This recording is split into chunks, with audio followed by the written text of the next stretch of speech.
সকলকে নমস্কার। ঠাকুর, মা এবং স্বামীজি শ্রীচরণে কোটি কোটি প্রণাম জানিয়ে আমরা আজকের এই আলোচনা শুরু করি। আজ আমরা একটি ঠাকুরের গল্প শুনি।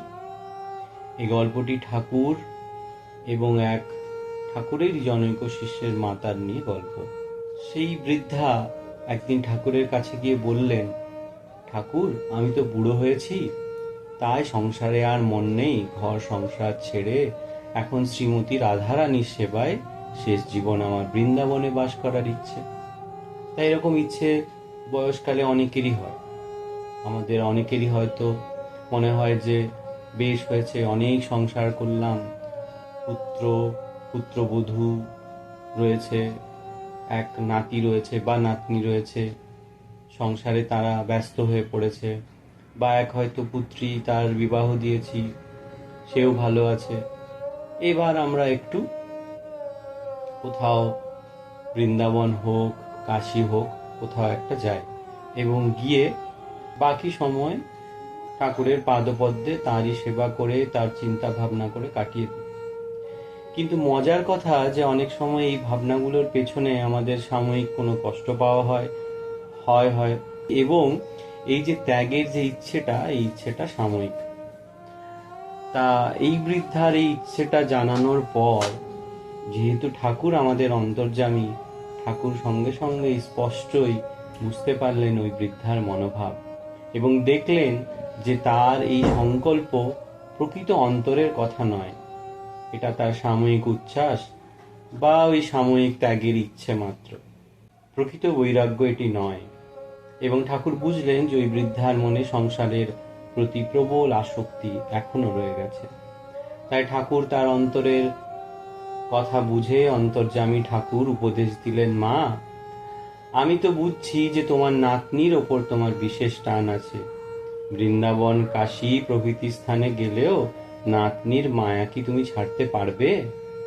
তার শরীর কেমন, ঘরের লোকেরা তার ভালো করে যত্ন করছে কিনা, সে ঠিক করে খাওয়া দাওয়া করছে কিনা, এসব চিন্তাই তো তাহলে তোমার মনে উঠবে।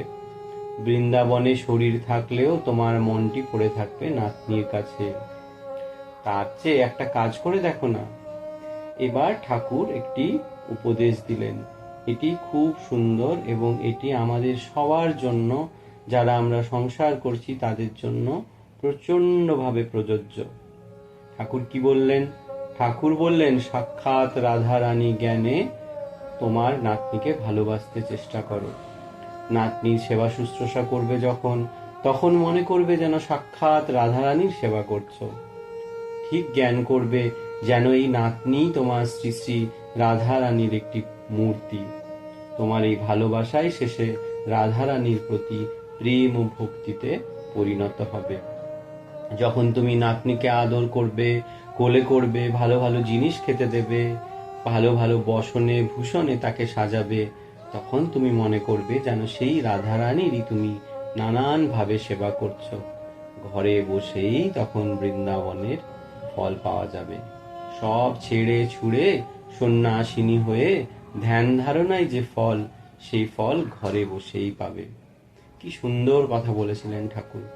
এবং আজকের দিনে যখন আমাদের মনে হয় যে আমরা আসক্ত হয়ে রয়েছি সংসারেরই কিছু সুন্দর সুন্দর সম্পর্কগুলোতে এবং সেগুলো থেকে বেরোতে পারি না, প্রথমে মনে হয় আমার সন্তান একটু বড় হোক, সন্তানের বিবাহ দিই, তারপর সন্তানের বিবাহ হওয়ার পর মনে হয় তার একটা সন্তান হোক, তারপর নাতি নাতনি হলে মনে হয় তার অন্নপ্রাশনটা দেখে যায়।